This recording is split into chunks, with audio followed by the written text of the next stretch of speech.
India और पाकिस्तान के बीच में टेंशन फिलहाल उस पॉइंट पर पहुंच गई है जहां पर एक गलती हिस्ट्री चेंज कर सकती है। कोई एक मिसफायर दो देशों की एक इलाके की लड़ाई से बढ़कर फुल फ्लेजेड वॉर या फिर वर्ल्ड वॉर में तब्दील हो सकता है। क्या वर्ल्ड वॉर 3 की चिंगारियां हवा में तैरने लगी हैं? भारत और पाकिस्तान का हर कदम अब केवल दो देशों की किस्मत को नहीं तय करेगा, बल्कि यह दुनिया की दशा दिशा को भी तय कर सकता है। और जिस तरह यह बढ़ रहा है, क्या वर्ल्ड वॉर हो जाएगा? क्योंकि अगर वर्ल्ड वॉर हुई तो फिर पूरे विश्व को युद्ध खत्म कर देगा। इतिहास गवाह है कि कई बार युद्ध एक छोटी सी गलती से शुरू हुए और फिर दुनिया बर्बाद कर दी। वियतनाम का युद्ध एक गोलीबारी से शुरू हुआ था। क्यूबा मिसाइल संकट अविश्वास से पनपा था। कोसोवो का नरसंहार असंवेदनशील सियासत से हुआ था। लेकिन भारत और पाकिस्तान जो पहलगाम से शुरू हुए थे, ऑपरेशन सिंदूर से आगे बढ़े, अब एक दूसरे के शहरों पर जब लगातार ड्रोन और मिसाइल से हमले कर रहे हैं और जो परमाणु शक्तियों से लैस है, क्या वो दुनिया को तीसरे विश्व युद्ध में धकेल रहे हैं? देखिए, अगर आप उन लोगों में से हैं जिन्हें ये युद्ध फैसिनेट कर रहा है, तो आपको बता दें कि युद्ध शुरू करना आसान है, रोकना नहीं। युद्ध का मजा सिर्फ उसे आता है जो दूर से देखता है। जो इसका हिस्सा बना है वो कभी युद्ध नहीं चाहता, ना वो सैनिक जो इसमें लड़ रहे हैं, ना उन सैनिक के परिवार वाले, ना वो जिन्होंने कभी इस युद्ध के दंश को सहा या करीब से देखा है। और भारत पाकिस्तान जो परमाणु शक्ति से लैस हैं, अगर उनके बीच में फुल फ्लेजेड वॉर हुई तो मानवता के पास दूसरा मौका नहीं बचेगा। यकीन मानिए, भारत और पाकिस्तान के बीच फुल फ्लेजेड वॉर हुई और अगर ये वर्ल्ड वॉर 3 में तब्दील हुई तो फिर क्या परिस्थिति होगी? आपको बता दें कि फिर मंजर वो होगा जो सुनकर भी शायद आपको डरा दे। वर्ल्ड वॉर 1 और वर्ल्ड वॉर 2 से कहीं ज्यादा मौतें हुई। वर्ल्ड वॉर 1 में 1,60,00,000 लोगों की जान गई थी, अनगिनत बीमारियों में फंसे रहे। वर्ल्ड वॉर 2 जब आया तो इसमें मौतों की संख्या और ज्यादा बढ़ गई। 8.5 करोड़ के आसपास मौतें हुई, जिसमें हिरोशिमा और नागासाकी पर परमाणु बम भी शामिल था। हिरोशिमा में 70,000 लोग और नागासाकी में 40,000 लोग एक सेकंड में राख हो गए। लेकिन अगर इंडिया और पाकिस्तान फुल फ्लेजेड वॉर करते हैं, परमाणु वॉर करते हैं, तो फिर कहानी बिल्कुल अलग होगी। अगर ये दोनों देश अपने 50% हथियारों का भी इस्तेमाल करते हैं तो ये मान के चलिए 10 से 20 करोड़ लोग पहले घंटे में मर सकते हैं। उसकी वजह है, चाहे दिल्ली हो या कराची, इनकी आबादी घनी है। दिल्ली में 2.5 करोड़ से अधिक लोग हैं, कराची में 2 करोड़ से अधिक लोग हैं। आधुनिक हथियार इनके पास है जो 15 से लेकर 300 किलोटन की शक्ति रखते हैं। हिरोशिमा में 15 किलोटन का इस्तेमाल किया गया था और अब 300 किलोटन तक के हथियार हैं। आप सोचिए कितने गुना है। अब अगर हथियारों की ताकत बड़ी है तो तबाही का मंजर भी तो बड़ा होगा। अगर 100 किलोटन का मान लीजिए बम कराची या फिर दिल्ली पर गिर जाता है तो यकीन मानिए 5 से 10 किलोमीटर तक सब कुछ मलबे में तब्दील हो जाएगा। 20 किलोमीटर तक लोग जलकर राख हो जाएंगे। 30 किलोमीटर तक इमारतें जो हैं वो पूरी तरह से ढह जाएंगी। लाखों मौतें मिनटों में हो जाएंगी। करोड़ों ऐसे हैं जिनको इलाज नहीं मिलेगा। रेडिएशन का असर अलग आएगा। कैंसर, अपंगता और आगे आने वाली पीढ़ियों में बीमारियां जो इंसान की नस्लों को बर्बाद कर रख देंगी। अब अगर आपको लगता है कि दोनों देश समझदार हैं, वो लड़ रहे हैं, वर्ल्ड वॉर जैसी सिचुएशन या परमाणु वॉर जैसी सिचुएशन नहीं होगी, तो आपको यह समझना पड़ेगा कि एक गलती वर्ल्ड वॉर शुरू कर सकती है। एक गलती। कोई भी युद्ध जानबूझकर शुरू नहीं करता, हालात बनते चले जाते हैं। एक मिसफायर। आज भारत और पाकिस्तान के बीच तनाव की तपती रेत पर एक ऐसी गलती, एक मिसाइल का गलत निशाना, एक साइबर हमला, एक आतंकी साजिश या खुफिया जानकारी की चूक न केवल दोनों देशों को बल्कि पूरी दुनिया को तीसरे विश्व युद्ध की भट्टी में झोंक सकती है। ये दोनों देश ऐसे हैं जो परमाणु हथियारों से लैस हैं। गलतफहमी को सुधारने का वक्त शायद चंद मिनट भी ना मिले। उदाहरण के तौर पर एलओसी पर तनाव के दौरान एक मिसाइल अगर गलत निशाना साध लेती है तो दुनिया बदल सकती है। ऐसा पहले भी हुआ है। तकनीकी खराबी के चलते मिसाइलें इधर उधर गिरी हैं। उस वक्त बातचीत का दरवाजा खुला था, युद्ध नहीं चल रहा था, जैसे तैसे स्थिति संभाल ली गई। लेकिन आप कल्पना कीजिए कि दोनों देशों की तरफ से कोई एक मिसाइल किसी एक देश के रिहायशी इलाके में गिर जाए। अगला देश क्या करेगा? वो पलटवार करेगा, उससे बड़ा, उसके बाद अगला बड़ा वार। शायद इसी आवेश में कोई परमाणु शक्ति का इस्तेमाल कर ले। यह खतरनाक हो सकता है। अगर भारत की अग्नि 5 जो 5000 किलोमीटर रेंज या पाकिस्तान की शाहीन 3 जो 2700 किलोमीटर रेंज गलती से इधर उधर चली जाती है तो दूसरा हमला करेगा। आज Bharat no first use policy का इस्तेमाल करता है, लेकिन अगर गलतफहमी इस लेवल पे जाती है तो शायद जवाब खतरनाक होगा।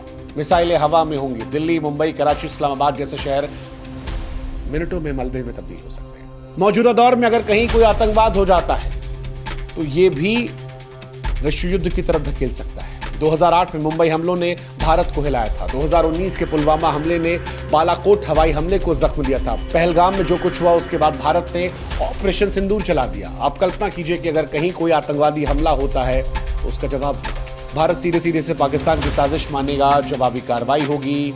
सच्चाई कुछ भी हो, वो युद्ध के बीच में दब जाएगी और उसके बाद दुनिया विश्व युद्ध की आग में जा सकती है। भारत और पाकिस्तान के बीच संयुक्त रूप से सैकड़ों हथियार हैं। भारत के पास अनुमानित 180 हथियार हैं परमाणु के। पाकिस्तान के पास भी 170 के आसपास है और दोनों की मिसाइलें, चाहे भारत की अग्नि या पाकिस्तानी गजनवी, मिनटों में एक दूसरे के शहरों को राख कर सकती है। यकीन मानिए, दिल्ली से इस्लामाबाद, कराची से लेकर मुंबई, अगर ये मिसाइलें चलती हैं तो कोई नहीं बचेगा। सबसे डरावनी बात यह है कि ये दोनों देश इमोशनली ड्रिवन है। भावनाओं का ज्वार चरम पर है। दोनों देशों के बीच, संकट के बीच संचार के चैनल बहुत कमजोर हैं और तनाव पर ये कितने कारगर होंगे इसकी कल्पना हम और आप कर सकते हैं। 2019 में बालाकोट हमले के बाद दोनों देशों के बीच संवाद लगभग टूट गया था। अगर कोई गलती से मिसाइल इधर उधर गई तो गलतफहमी दूर करने के लिए शायद 10 मिनट भी ना मिले। और परमाणु युद्ध में 10 मिनट क्या होता है वो आप कल्पना भी नहीं कर सकते। ये ऐसा युद्ध होता है जिसमें 10 सेकंड में खेल हो सकता है। अगर विश्व युद्ध होता है तो कौन किस तरफ जाएगा, क्या गठबंधन बन सकता है? भारत के पास अमेरिका का साथ होगा, नेटो का साथ होगा जिसमें ब्रिटेन, फ्रांस, जर्मनी जैसे देश आ सकते हैं। इजराइल भारत का पक्का दोस्त है। जापान, ऑस्ट्रेलिया भी साथ आ सकते हैं। भारत की रणनीतिक स्थिति, आर्थिक ताकत मजबूत होगी। पाकिस्तान का साथ चाइना दे सकता है, उत्तर कोरिया दे सकता है, टर्की उसके साथ जाएगा, ईरान उसके साथ होंगे। कुछ इस्लामिक देश जो हैं वो भी इसके साथ रहेंगे। कुछ देश ऐसे हैं जो दोनों साइड से रहेंगे, जैसे दक्षिण अफ्रीकी देश, अमेरिकी देश, ये हो सकते हैं। रूस पाकिस्तान के साथ इस बीच में क्लोज हुआ है, लेकिन भारत के साथ उसके संबंध दशकों पुराने हैं। ऐसे में रूस भी भारत की तरफ रहेगा। अब सवाल यह कि जिस विश्व युद्ध की हम बात कर रहे हैं, विश्व युद्ध 1 और विश्व युद्ध 2, ये शुरू कैसे हुए थे? इनकी शुरुआत को समझना जरूरी है अगर इनसे हम बचना चाहते हैं। खासतौर पर भारत और पाकिस्तान के संदर्भ में तो समझना बहुत जरूरी, क्योंकि यहां पर एक छोटी सी गलती इसकी आशंका पैदा कर सकती है। फर्स्ट वर्ल्ड वॉर और सेकेंड वर्ल्ड वॉर इतिहास के सबसे विनाशकारी संघर्ष थे। दोनों की शुरुआत छोटी छोटी चिंकारियों से हुई थी। जैसे फर्स्ट वर्ल्ड वॉर 1914 से 1918 तक गया था। ऑस्ट्रिया हंगरी के आर्क ड्यूक फ्रांस की हत्या ने यूरोप में तनाव भड़का दिया था और इसी के बाद इसे विश्व युद्ध की चिंगारी में बदलते देखा गया। नतीजा जैसा हमने बताया, 1.5 करोड़ से अधिक लोगों की मौत हुई। सेकेंड वर्ल्ड वॉर, हिटलर के विस्तारवादी नीतियां, पोलैंड पर जर्मनी का हमला और उसके बाद ये विश्व युद्ध में तब्दील हुई। 7 से 8 करोड़ लोगों की मौत हो गई। हालांकि भारत पाक एक दूसरे से लड़ रहे हैं, लेकिन फिर भी इस युद्ध को रोकने के कई रास्ते हैं, क्योंकि तबाही से पहले संयम और समझदारी काम आ सकती है। क्या क्या उपाय हैं हम आपको बताते हैं।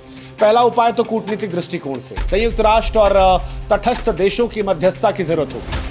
कूटनीतिक दृष्टिकोण दुनिया में किसी भी युद्ध को रोकने का सबसे पुराना और प्रभावी हथियार है। रूस और यूक्रेन लड़ रहे थे, तब भारत ने भूमिका निभाई थी।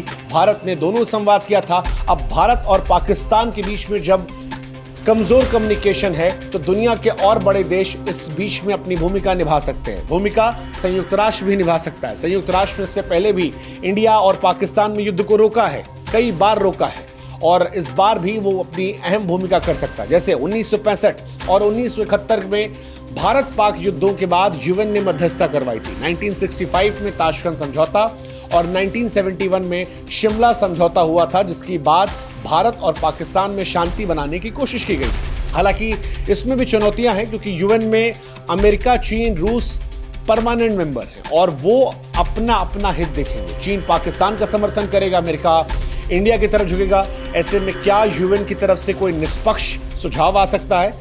ये थोड़ा मुश्किल हो सकता है।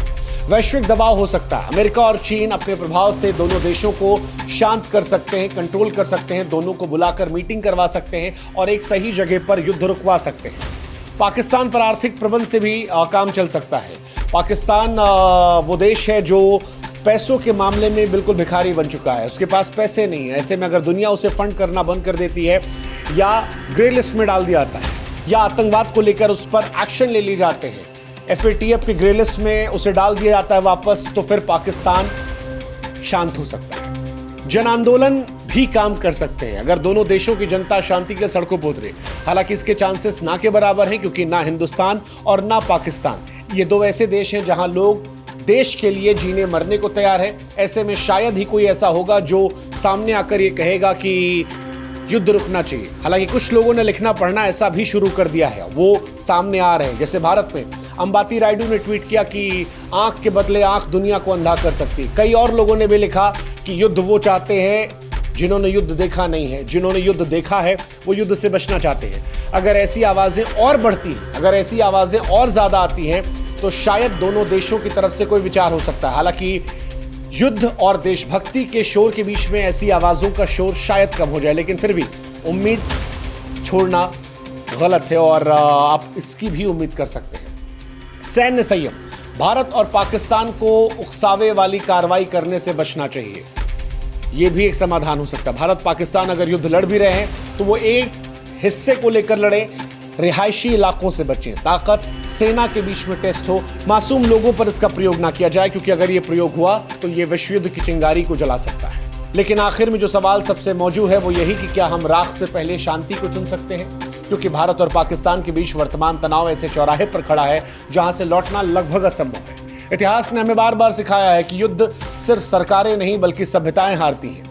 वर्ल्ड वॉर 1 एक गोली और वर्ल्ड वॉर 2 एक तानाशाह के लालच से शुरू हुआ था, करोड़ों की जान ली, पीढ़ियां तबाह कर दी।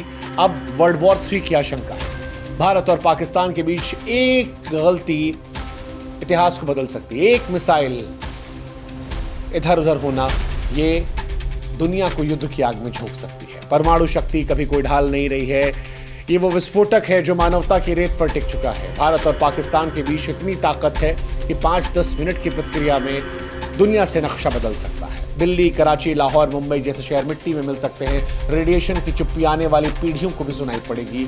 ऐसे में क्या इस युद्ध को रोका जा सकता है? हाँ, अगर संवाद हो, संयम हो, समझदारी हो, कूटनीतिक हथियारों का इस्तेमाल किया जाए और दोनों देश की जनता युद्ध नहीं शांति में। अगर भारत और पाकिस्तान ये समझें कि दुश्मन एक दूसरे के भीतर नहीं बल्कि अविश्वास और कट्टर सोच के भीतर है, अगर पाकिस्तान आतंकवाद को खत्म कर दे तो हिंदुस्तान उसके साथ शांति समझौता कर ले, क्योंकि अगर ये शांति समझौता नहीं होता है और इस बार कोई गलती होती है तो शायद गलती की कोई गुंजाइश नहीं होगी, क्योंकि इस बार युद्ध शुरू हुआ तो कोई विजेता नहीं बचेगा, सिर्फ बचेंगी तो राख राख राख। इसलिए वक्त है इतिहास से सीखने का, क्योंकि अगर नहीं सीखे तो हिंदुस्तान पाकिस्तान ही नहीं एशिया और पूरी दुनिया शायद जल उठेगी। हमें तय करना है कि क्या हम मिलकर इतिहास बना सकते हैं या इतिहास के पन्ने पर खून की स्याही से अपना नाम दर्ज कर सकते हैं। फैसला हिंदुस्तान और पाकिस्तान के लोगों को करना है, फैसला हिंदुस्तान और पाकिस्तान की सरकारों को करना है। जय हिंद, जय भारत, नमस्कार।